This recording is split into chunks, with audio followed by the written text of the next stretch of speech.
Welcome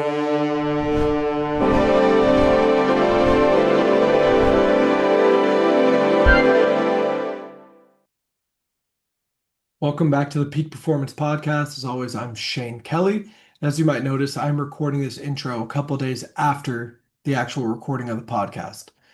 The guest and I just got naturally into the conversation, and it didn't feel right to break up the conversation we were having and record this introduction. I thought it'd be best just continue the conversation and record this at a later date. That being said, I'm joined today with Coach David Kuhn. He's a golf coach out of Pennsylvania, coaching at the high school level, and he's also golf teaching professional and director of instruction at the Kuhn Golf Academy, which he owns. At the high school level, he's a one-time state champion, three-time runner-up, six-time district champion, and recently voted top 25 teacher in America by Golf Tips magazine. He's also an NFHS Coach of the Year, so there's a lot to be learned from Coach David Kuhn. Hope you enjoy this episode, and thank you so much for listening. And, if it would happen to be a sport like golf, that's something you can do for the rest of your life. People that go into business or certain careers, they can do that.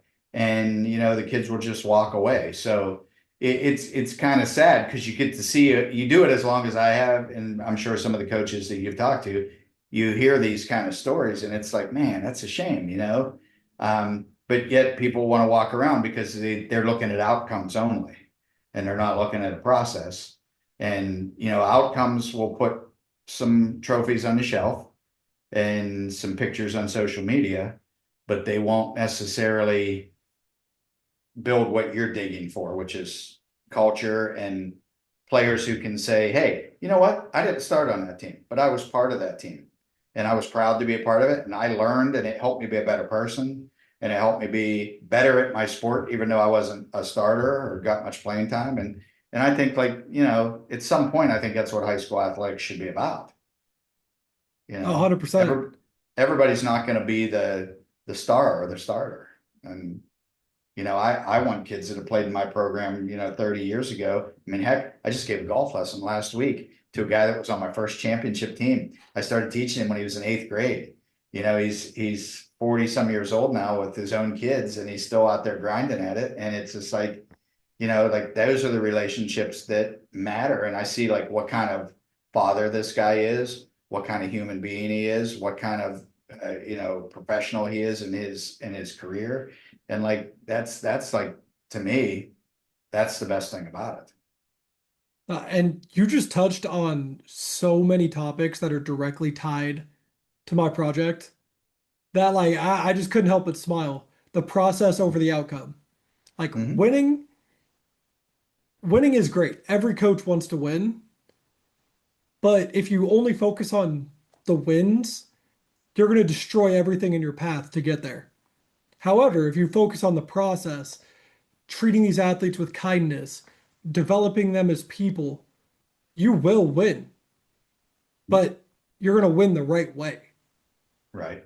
No doubt. And I think any coach that's being honest with you and truthful with you would tell you there have been times when we haven't done our best. We've practiced methods or, we responded to situations in ways that were probably less than what we would want or choose to respond.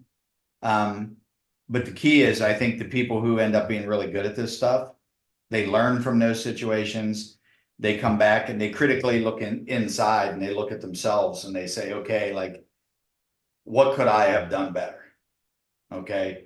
So yeah, we didn't do X, Y, and Z. Situation didn't go the way we wanted to as a team or in an individual situation. But, you might have been even upset with a player or their parent or, how something, for lack of a better way of saying it, how something went down. But you always, and I just had this conversation with a friend of mine I was just on the phone with before I jumped on here with you, who's their daughter's now a college player who I've been coaching her for 6 years, and she's a really pretty elite player and plays, Division I golf in a pretty big conference. And it's the same thing. And she kind of said to me, we've become friends over the years and me coaching her daughter. And she just said, like, you always put it on yourself. And she said, you always come back and say, like, okay, yeah, you're disappointed with X, Y, or Z, but if you don't internalize it and say, well, I can only control me as a coach. So in controlling me, what could I have done differently, or what can I do better so that the next time when that situation arises or that circumstance arises, you can handle it in a more productive way. And if you're not doing that, that's it's the heart of growth mindset, right? Anybody who's read Carol Dweck and has read mindset, knows that. My mindset coach in my golf academy, he preaches accountability and growth mindset all the time. He just also happens to be a personal friend who I've known since I was like 14 years old. But I mean, he's outstanding at what he does. And I mean, some of the people that I work with, another one of my friends is a leading golf mindset coach as well. He's Colin Morikawa's personal coach, Rick Sessinghouse. And Wow. Rick, my mindset coach now works with Rick under Rick's framework, because Rick has put together like a really good usable framework for golf people at doing what they're doing. And it's again, like you said, you hear these same things come up, and it's not accidental, right? It's Oh, you definitely know, not. it's not Definitely not not at all. accident. Not at all. So you've been around the game for a long time now, coaching golf. What made you want to get into coaching golf? That's a question. I saw that, when you kind of gave me a little primer. Um, and I told myself, here's what I told myself. I'm going to say this for sure. I want to put this out there. I decided I looked at your outline of kind of what it was going to Mhm. be when you originally sent it, and I saw it was an outline. Then I just let it sit in my email. And then about an hour ago, I was finishing up lessons in my academy. And I said, you know what? I'm just going to do a quick glance through it. And as I started to look, just so I was on the same page with you in case there was anything specific you wanted. And I just told myself, you know what? You're not going to think too much about this. You're just going to respond. So you're not going to do any pre-thinking. You're going to give Shane what you got. And so I really didn't think about that question, but I can tell you this. My dad, well before my time, my parents had me when they were on 40. My dad graduated high school with 11 varsity letters in 4 sports. He had Wow.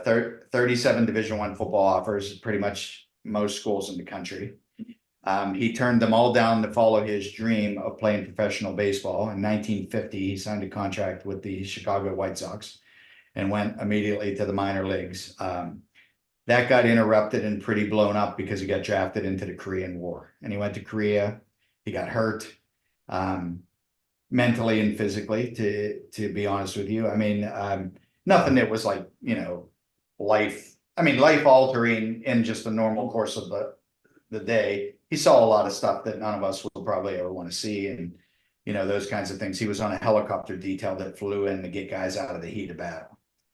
And so he came back. The baseball career was pretty much over. He had some physical injuries, and at that time, I think his first contract was like $250 a month or something. So that was 20 years before I was even a thought. So my dad took up bowling, and he won a state amateur Elks bowling championship. And he was just a really good bowler. Then he took up golf at 40, and he was a 3 handicap with arguably the worst 3 handicap swing ever, but he was just a great athlete. So I grew up around golf. My grandfather picked up the game like in his 60s, and he got involved in a golf course that in his retirement, he was one of the owners of. And so I was around golf like growing up, but really like I thought I wanted to be a baseball player because that's what my dad did. I played baseball. I happened to be pretty good at it. Um, I had a lot of baseball knowledge because I grew up with a baseball guy that was a super talented guy and knowledgeable. And so like that's what I went to college to do. But right before I left for college, I made a decision that I actually was going to say and admit for the first time that golf was cool. Because prior to that, at the end of the 1980s, like golf wasn't something like that the cool kids did. And it wasn't like a thing that like you see now, like every athlete that's out there, these guys are all playing golf. So I went out. I had already blown out my arm once in the state championship, state semifinals in high school. Had a couple other injuries, transferred a few times, was really struggling with like, what am I going to do? Where do I fit in? And I started playing golf, and I just happened to get pretty good at it really quick. And that was with a little bit of base knowledge of, just being around it a little bit, but never really like taking lessons or practicing. So um, I took a year off after my freshman year, and I worked as an assistant golf pro. I took my playing ability test. I passed it the first time, which was really fortunate. And I went to the golf pro I was working with, and I said, "Hey, I want to be a golf instructor," because when I was a baseball player, I really liked, probably at that time people would say like he's bossy, like he wants to tell other kids like what to do. But I kind of always was the kid that like knew like, hey Shane, you're out of position. You got to be over here. You weren't in the right place for that cutoff. Like that's what we're doing. And so I always liked the coaching aspect of helping my teammates be better, even though maybe I didn't do it as well back in those days. And had a little bit of this with some teammates. But I realized right away, like that, this is kind of like what I want to do. And I told the first pro I worked for, I want to be a golf coach only. I want to be an instructor. And he said, that's not going to happen. Like that's not a thing. And I said, well, David Ledbetter does it. And David Ledbetter had started to get some notoriety at that point in time. And he said, well, you're not David Ledbetter. And on an aside, I was at the PGA show this year, and I got invited to a private thing at Ledbetter's Academy. And Mr. Ledbetter was there, and I got to tell him that story, and it was really cool to see. He teared up a little bit, and he was like, "Well, here you are now." I was like, "You got on some top 100 lists and things like that. That's pretty cool." And so that was kind of it. So I wanted to start this golf instruction business, and I wasn't making it. I didn't want to work at a country club. I I wanted to do. I didn't have all my credentials done. I really didn't have a home. So I thought, you know what? Maybe I'll teach some classes at the local high school and do that for a couple of years just to kind of I just gotten married. We were getting ready to start having children. My wife at the time was a teacher. And I'll do that, and then maybe I'll coach a little bit and then get myself on my feet, and then I can build this golf thing and then go from there. So that's kind of how it happened. And so soon as I got to the school, they said, like, listen, we see your resume, like, come coach golf here. And I said, oh, listen, the coach you've had's been here forever. There's only ever been two coaches from 1968 to the present at our school. And Wow. I said, listen, this guy's been there a long time. And like, I know, like, you know, I was friendly with the guy. I liked him. And, like he wasn't a golf coach in terms of like, he was like the typical, like, you're a teacher, you drive the van, throw the kids out there, and whatever happens, happens. And so I said, I'll tell you what, let me start a JV program. And if I decide to stay then in a few years, I will have put some things in place that I would like to see. And then when it's time for me to take over, then I'll have in place what I want in place without stepping on the other person's toes, which I didn't think was the right thing to do. So that's exactly what happened. So I volunteered for the first 2 years, started a JV program. They didn't have one. The third year they came in and said, we're going to pay you a little bit of money. I said, well, that's great because I'm still not doing real well here. So but any help's appreciated. And by the fourth year, he came in and he just had a conversation with me one day, and he said, listen, I'm going to step down. I'm close to retirement. I'm where I need to be. And he said, you should really be doing this. So it's when I took over, and that's kind of how it happened. And so a lot of other things have changed in my life since then in regards to the golf business and what I do and opportunities. And now I have a staff of, 5 instructors in my academy. I've got a strength and conditioning coach. I've got a mindset coach. I've got our own club fitter builder. We're about ready to hire one of my former players, not in my high school program, but from my academy, who played on one of the top ranked Division II teams in the country. He's played in the U.S. Amateur a bunch of times. He's going to be the director of recruiting and kind of performance practice planning. So we've got like the whole giddy up, so to speak. And I've never wanted to leave the high school coaching just because like that was my roots. That's where I got started. And in a weird way, it helped me to get where I am in the game of golf and the golf industry. And I won't turn my back on that because it's kind of my baby now. So that's kind of how it all happened. It's just in a weird way, it just everything came together. So here we are, and that's kind of it. And it sounds like the game gave you a lot and you're just trying to pay it back, which is beautiful. 100%. And I mean, I've probably had my moments. I think like, if you talk to any coach, I mean, I had my moments when I thought it was more about me than it was about that, about all this other stuff. But I think I realized really quickly that, you know, sorry, those are my dollars. It's people, when people walk along the street, hopefully that's not too loud.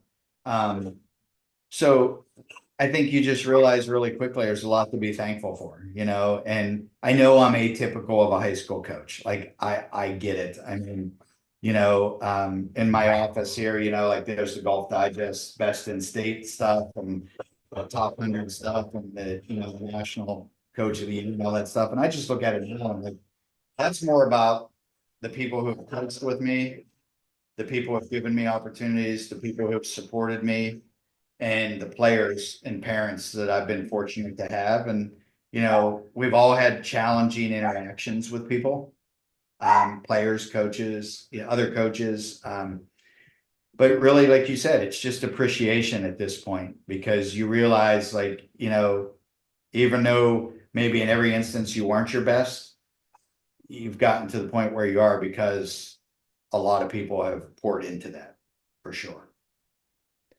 So how would you describe your coaching style? How do you interact with the athletes? How do you run both your academy and the high school program? That's a tough one. I can tell you what it is now. Really, my coaching style is, I would say I'm a chameleon. Um, it's changed significantly. I played high school baseball for a coach that was in AAA baseball, ready to get called to the minors, who was a legendary player at the high school that I went to. In 1979, he was in AAA as a left-handed pitcher, and he didn't get called up because the Pittsburgh Pirates. He was in their AAA team, and they won the World Series, and they had Grant Jackson was the left-handed pitcher, and that was just that. He got traded, I think, I want to say the Phillies or the Astros, whatever order it was, 80, 81. The Phillies, the year he was in AAA with the Phillies, Steve Forsh was a left-hander and he didn't get called up because they won the World Series. And then whatever the other year was, whether it was 81 or 80 backwards, he was the left-hander for the Houston Astros, and they had J.R. Richards, Nolan Ryan, and I think I'm trying to remember who the left-handed pitcher was there, but like I think they went to the pennant. So he didn't make it up, and that was kind of like the seminal years of his career. A few years later, he's back. He's coaching high school baseball, and he was a tough coach. He was kind of an in your face. It was kind of a working class, tough minded area. Worked you hard, told you when you didn't match up, and I think early on that was my style with golf. And I think in the early years, I instilled a lot of discipline and a lot of really tough love, which is still a part of me. It's always like, okay, I'm like still this kid that has a little bit of chip on my shoulder that I'm going to prove that we can do X, Y, or Z. And I definitely still have that. And I think at times, over the years, that toughness has come out of me. I mean, it was definitely my early years, like the hallmark. And I think some athletes gravitated towards that, or at least appreciated it when they didn't like it. Some didn't. But I think over the years, I've learned to, for lack of a better way of saying it, not only mellow, but learn to keep that same level of discipline and intensity and structure and aggressiveness and expectation, but also temper it in the way I deliver it. And, there's always moments where, you're not at your best. And I think any coach will tell you that. Like, if you care and you're passionate, you're going to have moments where not your best reactions come out of you, but it's always with good intention and good heart. So I would say my style is very adaptable. I think now I taught leadership for a long time. I developed a leadership program within our school district, and I taught it for a long time, and I studied leadership. And I think just experience itself has taught me that not everybody can be handled the same way. It's the way I teach golf. It's the way I coach swings. Everybody's different. Everybody's physical gifts are different. Their mental gifts are different. And if you're trying to teach everybody the same thing, you're probably going to be, you're going to get to a certain level, but never to the best level, the highest level you can get. So I think with my style, it's the same thing. It's like, you may try something with an athlete, you think you're pushing the right buttons, but you realize with this person it doesn't work, but with this person it does. So you got to shift direction. So I think if you're malleable and you're flexible and you're able to adapt, then I think ultimately within your structure, I think there's make no mistake about it, there's certain things I won't compromise. I had a parent text me last night who's one of our boosters, and they're greatly supportive of me and what I do. And we have a pretty set operation how we kind of do things, how we'd like things to do, and it was about uniforms. And they said, well, my son, who's going to be a senior, would like a certain uniform piece. And I said, not happening. And they were just like, what do you mean? I'm like, it's not our style. It's not what I want to put out there in terms of a presentation. And, I'll work with you on a lot of stuff, but there are some things that are going to be the way that I envision them to be, whether you totally agree with me or not. And I think, you have to keep your structure, but at the same time, you have to have a lot of flexibility within that structure. I think I've become more flexible and adaptable over time is probably the biggest way I would look at my style now and how it's developed. But I think if you don't have cognitive awareness of where you were and where you are, then you're not learning, clearly. So I certainly wouldn't coach some kids in 2026 the way I coached them in 2003. There's no doubt about it. But, it takes time and experience to figure that stuff out. So Yeah, here we are. and learning that not every athlete can be coached the same is such an important message. Having that athlete-centered coaching where maybe one of your athletes needs to be fired up, needs you kind of high energy in his face to get him going, where the another one needs you calm, more reserved, kind of just, hey, you got this, get out of your own head, we're good. Right. And Yeah. if you try to swap coaching styles for their athletes, it's not going to work. You need to find what works best with each and every one of them. And I think that is a skill that takes time to develop. It's learning how to read people, learning how to communicate properly with different individuals. And once you kind of unlock that skill, I think that's when you coaches see a huge exponential growth in their own success. Yeah, 100%. I think it's like one of those things. It's like, for those of us that have gone to college, you go to college, you do all your coursework, you learn theory, you learn, all the background information, all the things. But where do you really learn to do your job and be good at your job? You learn to do it doing the actual job. Yeah. It's very hard to, like I look at my daughter. So my daughter is actually, she just got hired as the girls golf coach at our school. She's going to be my counterpart. She's 27 years old. She's getting married in 3.5 weeks. She played Division I golf. She was a good high school player, but really became a really good college player as she matured and and mentally and physically and all those kinds of things. I think she's going to be a tremendous coach. But I'm like watching her now. She's like one booster meeting in. She hasn't coached a match. She hasn't held practice. She hasn't done anything. And, so here she is. And I'm watching it and I'm thinking, like, I got all these things that I could help her and guide her, but I got to stay back because it's her program. She knows what she wants to do. And at the end of the day, there's no substitute for experience. She happens to be in her real job, a surgical PA. She delivers babies and does surgeries. And, like I listen to her talk about her job and she deals with life and death literally every day. And, she'll say, well, I had a case today and, it didn't go well, because obviously you can imagine things that happen in the birthing process and so forth. And, I just listen and I hear like, those are things you didn't hear in medical school. You might hear a theory or you might touch on it, but until you experience it and you've got people in front of you and you have this situation, it's, that's life and death. That's really what matters in the world.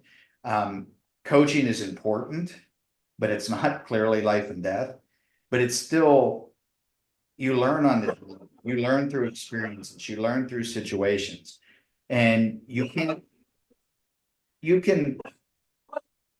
you can try to give people advice and you can try to give people guidance. I mentor a lot of young golf pros but still at the end of the day, I tell them all the time, until you've given 1,000 lessons, 2,000 lessons, 10,000 lessons, and now where I am, in the neighborhood of over 40,000 lessons given in my life, then, that's when you can look at something and say, boom, okay, this goes here, that goes there, do this, we're going to do that. And that's it. So you really learn on the job and experience is a big deal because you've dealt with a lot of situations. And I always like to say, people say, I bet you've seen everything. And I say, I've seen a lot, but I'll never say I've seen everything because just when you say that, you end up in a situation or you see something that you didn't think you were going to see. And so for sure, it's a big deal for sure. And how would you describe the culture around your high school team or your academy? And is this something that you intentionally tried to build, or did it just naturally evolve over time? So everyone knows that has read anything or knows anything about me. And I think, you found me through the National High School Coach of the Year Award. And if you read that introductory article, one of the things they talk about is it's golf, so it catches everybody's attention. They talk about par. So I pulled this out and there it is. This is our team handbook from last year. And there it is, P.A.R.Par, performance, academics, and responsibility. So if I'm being really transparent with you, which I tend to be, when I took over the program in 1999, going into the 2000 season, I said, I need something catchy that we're going to have as like a moniker for the program. And at the time, I was starting the leadership program at our high school, which was intended when it was first created to kind of work with a lot of team captains and athletes who wanted to be in leadership positions. It kind of morphed to a more widespread kind of thing over the years. But that was the original intention. And the principal at the time who asked me to do that, he was trying to create, I believe he was trying to create duties to keep me around a little bit. And he knew that that was something that maybe was within my skill set and I was interested in. So I would do it. And he proves to be that he really wasn't wrong. So we had been studying how the 7 habits of highly effective people, because that was very popular back in the mid 90s, early 90s, Stephen Covey's books. And having a mission statement was something that was becoming in vogue for corporations and other, establishments and entities. So I said, that's what I need. And I'll be really honest, Shane, like I would probably, if I could go back in the time machine and watch myself at that time, it was more eye candy for me at the time. Like I'm going to go in and look like I have it all together and I'm going to give this, and this is going to be about par. And so I remember I had a piece of paper and I wrote down PAR and I said, okay, what can this be an acronym for? In terms of like building a program for golf. So I started to think about it, and somehow, some way, I scribbled a bunch of stuff on paper, and it came up with P is performance, A is academics, and R is responsibility. So in those early days, first year or so, I can truly say, and I'm probably being a little harder on myself because I tend to do that than I need to be, but it was sort of kind of lip service. Like, this is going to look good. It's everybody's going to say like, hey, coach has got a plan and all that kind of stuff. But I tend to take things really seriously and take them to heart. And right away, it like morphed pretty quick. And performance became, okay, if you're in the off season, you better be doing everything you can to enhance your golf game, not only in terms of skill set, but to learn how to operate effectively, mentally and physically in a competitive environment. And I knew that if we didn't do that, and if our players didn't get that message, that they weren't going to achieve the things that we wanted to achieve as a program, which was to be a winning championship caliber program. I also knew that academics were really important. One of the first college coaches I ever interacted with really opened my eyes, being a former baseball player, to golf. And he said, listen, if you're a golfer, you better be smart and you better be good, because most golfers are good in the classroom. And essentially what he said to me is, he said, buddy, he said, this isn't football.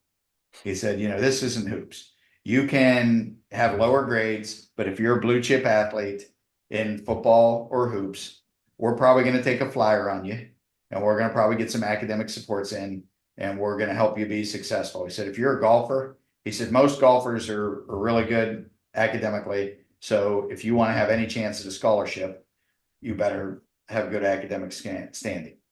So, but on the other hand, as I started teaching some classes through the leadership stuff, I realized if you're a good student, you're accountable, you're responsible, you have certain skill sets that are transferable and translatable to athletics.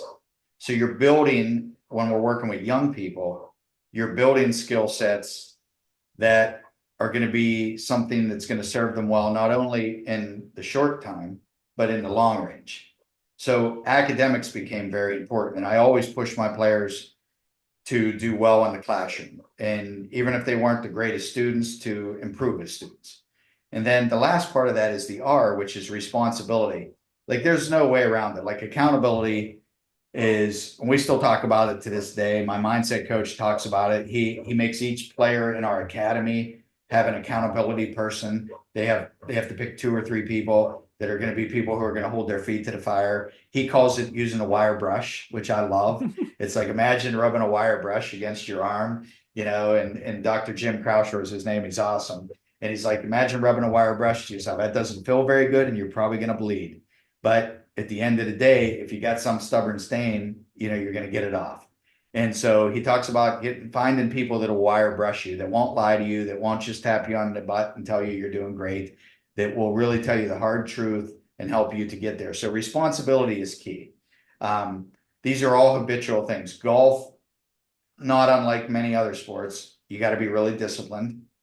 You got to be really focused. We have a game where, the ball is maybe in play in terms of in the air or rolling for a significantly low period of time relative to other sports. And the rest of the time, there's a lot of this going on in your head. You're walking from shot to shot. You're considering strategy, how you're going to play a shot, so the mental game can take you south really well, even on a baseball field or a basketball court or a football field. Other sports that I've played over the years, you're more reactionary, right? The flow of the game is moving, the ball's, out and moving about, and you're reacting to that. And yes, you got to think and you got to have strategy, but at the same time, it's more reactionary. In golf, it's very static for many periods of time. So that discipline and that accountability and that responsibility is huge. So I don't necessarily use PAR in my academy per se as something that is the acronym. I mean, that's reserved kind of for my high school program. A lot of high school players of mine over the years, double duty into my academy, but I have lots of kids. I have kids from 3 or 4 states in my academy that travel in here, where I'm in a little corner where you can be West Virginia, Ohio, and even Maryland, not too far. And I have kids who travel in several hours to do our programs. So I don't necessarily call it par in the academy, but it's the same principles. And we have a mission statement and we have a process, and we tell them our role, their role, they know the parents' role and their expectations. And all those elements are part of it. But I just think at the end of the day, it's kind of grown. It went from something that I thought would look cute and it would be nice to present and say, you know, you've got a overarching thing, to now something that's just like integral to who we are and what we do. And it matters. It really does matter, because, and all the elements matter. You know, if you have great performance but poor academics, your performance is eventually going to suffer. And if you can't be responsible, you can't go there. And the greatest compliments that I get over time is when we send kids off to college, you know, at a very, very high rate, college coaches respond back, "We love the kids that you send us because they're prepared, not only in terms of golf and skill set, but they're prepared in the classroom, and they're prepared as people and the types of people they are, and they're responsible and socially." And like, that's setting someone up for success in their life. And, you know, and those are when they come back and, you know, they're successful, and you just smile, because that's what it's all about, you know? I think that's why high school sport is so special. It's at the pro level, you're doing everything you can to win. You're not trying to grow them as people. Even now at the college level, it's all about winning, winning, winning, because millions of dollars are on the line, jobs are on the line. The high school's kind of the, the last run at. I'm trying to grow them as people as they move into their adult lives. Yeah. Oh, And no doubt. it's allowing them to become the best versions of themselves as they enter that adulthood. No doubt about it. And it's tough, right? Because sometimes they don't like it. They don't Yeah. like the discipline, the expectations. Sometimes the parents don't like it. Um, you know, the discipline, the expectations, and the things that go along with it. You know, you get in a sport like golf, like, you know, we deal from people who probably never have to work another day in their life to people who are just very normal, everyday people. So you run the gamut, and, you know, you run into people who, like, in golf, it's really weird, because before they get to you in high school, they're not really on teams. Like, now we have PGA Junior League and things like that, but that's a whole different animal, because PGA Junior League, I think it's been great. Honestly, I think what the PGA of America has done there is a great thing, because it's introduced a lot of kids to golf. A lot of kids leave golf because it's an isolated, individualistic sport. And it's like wrestling. It's like, it's all on you, right? There's nowhere to hide.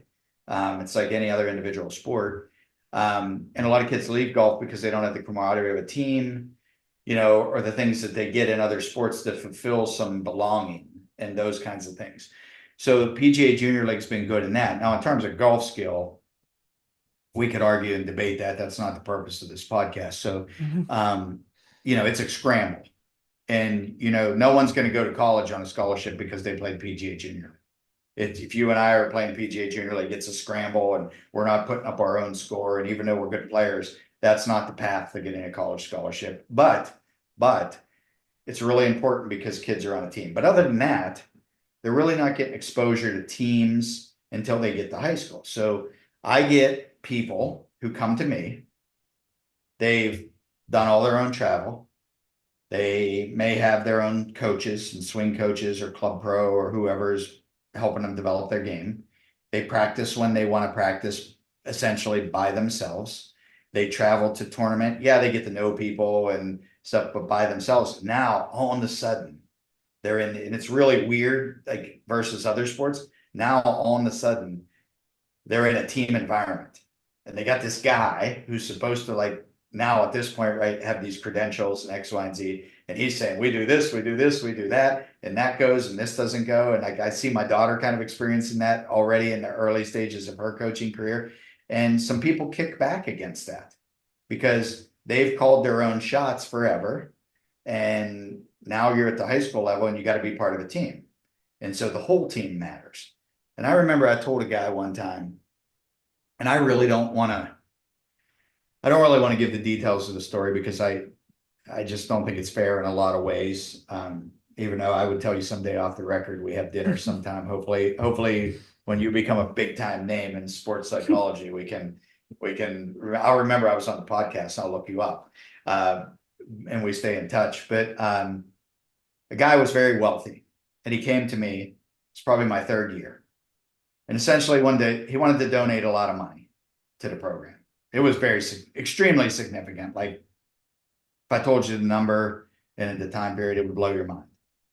But what he wanted me to do was he wanted me to choose 5 individuals out of 20 that I had in my program to be funded to do an off-season training program. And it was extremely generous. Like that has never happened before, and it has never happened since, and it probably will never happen again. But I didn't do it. And the reason I didn't do it is because my response was, I have 20 young men in my program, not 5. And the high school level and what I'm trying to do, it's not right to take 5 kids who I could probably clearly identify at that point in time. I could have probably clearly identified the 5 most talented or upside kids or whatever you want to call them. And we could have put them in this program and we could have run this money, through a booster organization or whatever. But I couldn't do it. And the reason I couldn't do it is because my program, whether a kid ever makes the varsity in my program or not, if a kid's proud to say, hey, I played at that school in that program, but the reality is they never even made the varsity team. They did a couple years on JV, but they're still proud to be part of it. And they learned how to be a better person, develop better habits, get better as a golfer in general, that they can enjoy the game for the rest of their lives, then so be it. Everybody's not going to be a varsity starter. Everybody's not going to be, as I said in the beginning, like that superstar player. So, I mean, that was stressful at the time. And I was young. And like, I was put in a position where like, we're talking big time money. And we were gonna involve 2 coaches, swing coaches, of which I think I was just kind of, at that point, my career was just they were throwing me a bone to just get me to do it. I was going to be one of them. There was going to be, golf strength and conditioning specialist and all these people, essentially things that I do in my private academy now. And I said no. And, that was not received very favorably. I can tell you that. What I will tell you is at that point in time, that particular individual told me I would never win a championship because of how I am and at my school. Since then, we've won 6. We've played for the championship. We've actually won 7, but we played for the championship in our region 21 times in the last 23 years. So it's essentially almost a third of the championships. And we've lost 43 times in dual head-to-head matches in 26 years versus, I don't know, 400 plus something wins. And it's worked out. And at the end of the day, I just hope there's a lot of kids out there who I don't even know how they feel at this point as grown men that said, I was part of that. And they might have just been a JV player, and I use that loosely, just a JV player, but they were part of the program. And, that's what, like you said, that's the great thing about high school athletics. And it's why I still do it, because at some point in my life, you asked me this question earlier, and I guess I didn't say it, but I knew it was probably come out at some point. I was a kid who needed that direction. I was a kid who needed that discipline. I was a kid that needed to get kicked in the rear to do what I needed to do in the classroom. I was a kid with talent, but not focused. And that's what high school athletics did for me, and ultimately helped me become successful as a person, as a husband, as a father, in my business, in my coaching. And so that's what this is about. Like you said, like, where else does that happen? So it's kind of like people say to me all the time, your academy is successful. Your work, you can go do all these other things in the game of golf, working with professional players and, high level amateur players and teaching and traveling and instructing. And I just can't give it up, Shane. I'm not ready. I'm not ready because there's nothing. I mean, I said this a couple of years ago. My wife and I talked about it. One of my good friends talked about it. It's like, he's like, what do you do now when you've won it every step of the way and you've won championships and you've done all these things and you've been named national coach of the year? Like, is there any higher place to go in high school golf? And I said, I don't know. And I don't really care because I'm not done yet. Because it's still, I could still make a difference in a young person's life and help them to go on and achieve their dreams. Like, what's more fun than that? Like, that's like the coolest thing, right? That's like, and whether they ever admit it or not, it doesn't matter. You've played a role in somehow helping them to get to where they get. And that's just, I guess that's just, I'm weird. I don't know if I'm weird or you hear that from other coaches, but like, that's the draw and it keeps me coming back. You No, want to it's see a if you can common keep theme. doing it. Yeah. It's a common theme. Uh, because yes, you feel good helping the athletes, but then once you kind of have the system in place, you're helping your athletes, you're seeing them achieve their goals, be successful, and it just keeps fueling future success. So what like if you were to go back, talk to yourself when you first started, talk to any other inexperienced coach, what advice would you give them to help them better themselves, regardless of what sport they may be coaching? Ooh, okay. I always say this. I stole this from a friend of mine who's a football coach. He always says, man, if I could get back in the time machine and go backwards, like he always says, so what advice would I give to my younger self or to younger coaches? Um, I would say choose reasonable standards for how you're going to conduct your business, how you're going to run your program, reasonable expectations that account for the community that you're in, the athletes you're with. They need to be just not middle of the road. Does need to be a level of push and expectation. And build everything off of those. Stick to those. But at the same time, as you're sticking to those, there's some of the mistakes that I made where I became at times, and this is just me being, I'm really, if you can probably tell, and you probably heard this from a million other coaches, the kind of coaches you're talking to. I'm really hard on myself, you know. Yeah, if I'm being transparent and we have a bad season or, something doesn't go the way we want, like I know if players didn't do X, Y, and Z, but at the end of the day, I always look back and say, hey, where did I mess up? What could I do different? How could I have handled it different? What buttons could I have pushed? So I think I had times where I was too, I'm going to use this word, but I don't know if this is the right word. I was too fanatical and too hard headed on what I believed and how it's going to be. And maybe at some points too argumentative. I think sometimes I was too tough. But at the same time, that was a lot when I was younger and I was trying to put a culture into place and I got way more kickback. Like I haven't really seen a ton of kickback. I might have had a little kickback a few years ago and just in one isolated situation.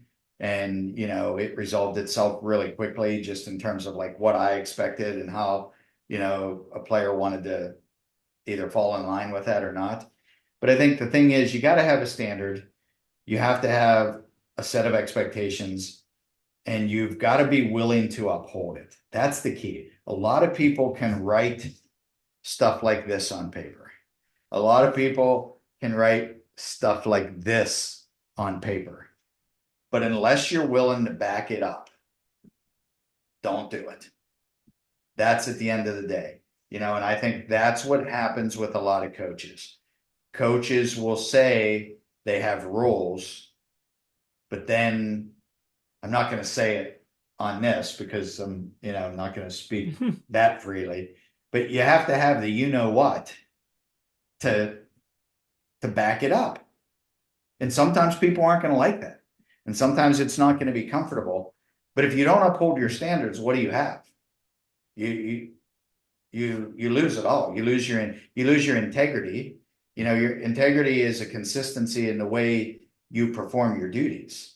You know, and people learn that you have integrity, and then they learn like he's not joking. You know, I'm a story guy, as you can probably tell. Probably most coaches are. Um, but you always relate these back to things you learned. I had a kid in the very early days. He was my first good player. So he was like the number one guy on one of the first teams that I coached at the varsity level. So this is 26, 25 years ago. And he came up to me at practice one day and he said, Coach, he said, long story short, he got a gift. His dad had won in a raffle a foursome to go play at a really elite golf course within an hour's drive of where we were. And he said, tomorrow I'm going to go play with my dad at this course. And I said, well, we have practice tomorrow. And let's say it was a Tuesday. I don't remember, but let's say it was a Tuesday. Practice was on a Wednesday. We had a match on Thursday. And I was a new coach. And I said, that's not good. You would, because we have practice tomorrow. And he said, well, my dad got this and we want to go play at this place. And my dad wants to call and get this tee time to go play there for tomorrow. And I said, well, first of all, you got a year to use this coupon. I know how these things work. You win these things at raffles, at golf outings, and you know, you have 6 months or you have a year. It doesn't have to be tomorrow. I said, and we have a rule, son. I said, we have a rule. And the rule is if you miss practice for any unapproved reason, and this has been a rule ever since, it was in the beginning, it's still the same today. For any unapproved reason, you're not playing in the match on Thursday. And he said, my dad is the president of the booster group. And this was crazy young Coach Kuhn. I said, tell your dad to resign because it doesn't matter to me. And he looked at me and I said, I'm just telling you, if you miss practice tomorrow and all these other kids over here are at practice, you're not playing in a match on Thursday. So that was like an early test. He didn't come on Wednesday to practice and he didn't play on Thursday. And his dad never said a word to me, which I appreciate. I drive past that gentleman's house every day. He's a former military veteran. I wave to him. He's a great guy. Appreciate his service and the kind of person he was. And I appreciate that the guy never came and said anything to me. And I would bet a lot of money that that guy didn't know that until his son told him. And once his son told him, I bet he wasn't really happy about it. But the son probably didn't tell him at the time. But the son has grown up to be a really successful, good young man. I've talked, well, he's an adult. He's a man now. He's probably mid-40s. But, you know, and I've talked to him over the years. He doesn't live in our area anymore. And we have a very good relationship. But like, I got tested and I held firm because that's the rule. Now, we have rules now. If you qualify for the U.S. Amateur and it's during the beginning of our high school golf season, guess what? You're going to play in the U.S. Amateur. Or Yeah, if you that's a make, fair reason. yeah, right. If you make, you know, if you make the state, you know, the Williamson Cup team, which is here in Western Pennsylvania, we have a wonderful Western Pennsylvania Golf Association. They put on a team, they handpick 5 juniors and they go to play, you know, against Canada and a bunch of, I've had lots of, you're going to do that, you know, but if you just want to choose to go play in some event that it's not an invitational or it's not something like that, or you want to go do something like that, like there's a standard here. And like, this isn't the program for you because we're accountable to everybody in the program. Me, you as a player, the rest of the players. And that's the way that has to be. And this is a new one that I say a lot nowadays, Shane. Like it might not be for everyone. And I understand it might not be for you. And if it's not for you, that's fine. And there's no dislike there or anything like that. But you know, this is the way we do things. And I think if you stay in it, you're going to be proud that you were in it. You're going to learn in a lot of areas in it, and it's going to help you be a better person. And you know, I'd say the vast majority of the young men that have come through our program would probably, if they were really being honest with you, would tell you that. It takes a lot to hold those standards. I just finished up my first season coaching, And it's probably my biggest regret from the season. I had a lot of fun. I think the season was a huge success overall. But early on, even with everything I've learned about coaching, I wasn't true to my own word because I was pursuing winning. I made that same rule where if you miss Mhm. practice for an unexcused reason, my rule was you don't play the first half. If you miss Mhm. one practice, it's one half. Two practices is the full game. But considering we had 2 games a week and only 3 practices, if you miss 2 out of 3, it's fair enough. You're not playing. And the first probably third of the season, I said that at the very start, but I wasn't actually doing it. And then about a third, maybe a halfway through, I had a problem where a decent number of my kids, maybe anywhere between 4 and 5, would miss every practice. And quickly I was like, it's my fault that they're missing. Mhm. So I was like, I'm not letting this run anymore. And I benched both of my team captains and like I think it was 1 or 2 other starters that were key pieces for my team because they don't want to show up. We ended up winning that game anyways, but it fixed all the attendance problems. The rest of the season, it was, hey, coach, I'm not going to be here. I'm getting braces. And I was like, okay, that's fair. Go get your Mhm. braces. But it wasn't, I got notice ahead of time. It was always valid reasons. And it's my number one takeaway. I mean, I've Mhm. coached 1 season of freshman soccer. It's nothing above and beyond, but But listen to what you're saying though, and you're going to be a performance coach. You get a master's degree in yeah, this. That's what we were talking about, right? With the situational stuff. Like in theory, you could have studied that a million times, but until you were put in that situation, your feet were held to the fire. It's hard, and and it depends on your personality nature as well. I was really a stubborn young man, and so at that point in time, like that was easy for me because I was just so stubborn. And I still have some of that stubbornness in me, but it wasn't pleasant. Like those, like you said, those interactions aren't pleasant. Um, but now that it's happened to you, you've already seen like, okay, I know it was a role. Now I see the ramifications of it, but I also see if I draw the line of what is acceptable and what's not acceptable, then the problem will rectify itself, which it seems like it did pretty quickly for you. yeah, And like I don't think that's uncommon at all of what we all learn as coaches because those are the situations where you learn. Now, the scary thing to me with some young coaches that I mentor is when they don't learn from those situations. And I've seen some of those. And usually A, they become really unsuccessful.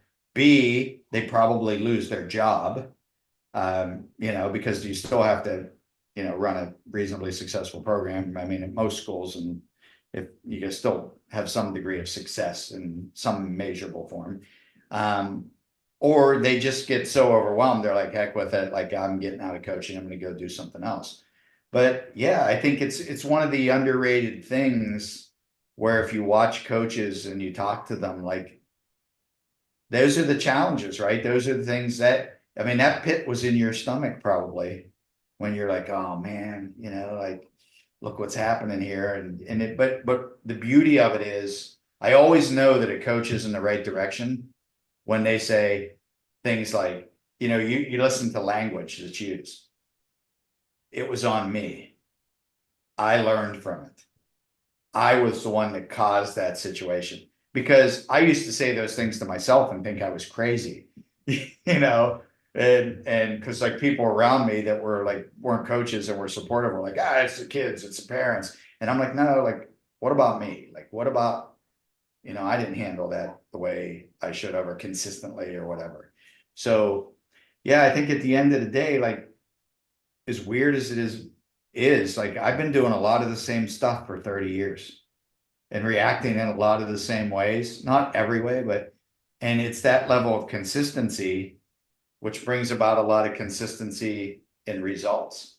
The process, the consistency of the process has brought about the consistency of the results. And I don't know, like, there's no way I would have ever told you that 30 years ago. No chance, 0% chance. But now, like, you can see it because you've got a lot of chapters of the book written. Yeah. And, so now it's like fun. Like, it's just that learning. Like, we won a state championship in 2023. We set the Western Pennsylvania, which arguably is harder to get out of golf in Western PA in team golf. We play six, we count five. Um, there's only two classifications, double A and triple A. I've got schools that have, 900 to 1,000 plus boys in their graduating classes. My school has, not that we're a really super small school, we're still in AAA, but we have like 300, in the graduating class, period. So how many ever boys that would be per grade. So exponentially bigger schools. We play head to head with private schools. There's no separate classification of private public here. So we win. We set the Western PA scoring record. We set the Pennsylvania State scoring record, which is still standing. We went to the National Invitational. We were the only team north of the Mason-Dixon line to place in the top 25. I lost all six starters. And everybody, including people within our program, and probably including in a couple private conversations, me, said, yeah, like everybody was like, are you going to be done now? Like, that's kind of it. Like, it's a time to like, step on and travel the country and teach golf schools and do corporate golf outings and stuff that I already do a little bit of. And I said, absolutely not. Like, I want to see if I can flip the script. Gotta Like, do it we lost again. all that. Can we do it again? And they're like, you're nuts. And like, the only guy was Brian Farrell, who's our strength and conditioning coach. And he's a good friend. And he knows he's a really great coach in his own right. And he was pushing my buttons. I told him, he's like, no, it's not what I was doing. But I know he was. He was telling the kids, even the kids that were graduating who were saying, what the heck are they going to do next year? They lose all of us. And, look at us and look at what we did. And they should have been proud of what they did. And he was telling them, oh, he's going to get back to the championship. And they're like, there's no way. He returns one varsity match started ever. The rest of these kids weren't even on varsity. There's just no way. Well, last year we went 17-0. We made it to the Western PA Championship with those kids. We were 2 shots back of the lead at the turn, and our inexperience showed on the back nine, and we had a really bad back nine, and that was it. But 5 of those 6 kids are back. And right away they were like, holy heck, it was our turn. But what that really taught me was I've had other coaches say to me, like, unbelievable, like, how in the heck? Because I got National Coach of the Year for that other team that I was talking about, but that's not National Coach of the Year stuff. National Coach of the Year stuff is last year.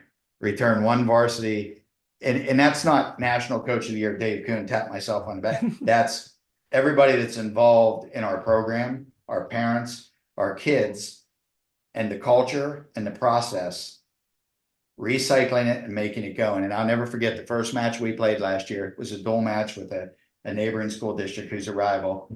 And they returned almost everybody, 5 out of 6 starters from a team that just couldn't beat that team that I had. I mean, it wasn't even close. But it was like their year, their time.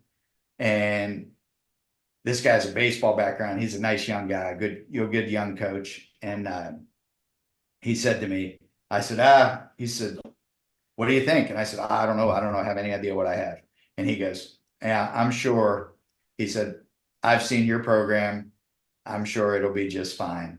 And I'm sure, he said, we're not taking anything for granted here. And we went to their home course, and I mean, we won reasonably handily. And he just looked at me and he goes, not shocked.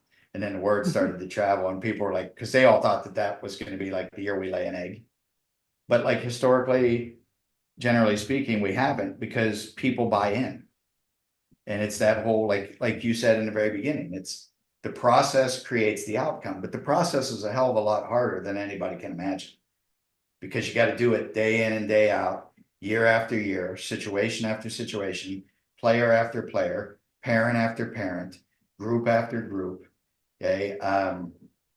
Golf course after golf course. We're at our third home course now in, over the course of a lot, which isn't a lot, but and it's just got to stay the same all the time. And so being consistent, and actually that was actually my original goal. My original goal was I'm kind of competitive with myself.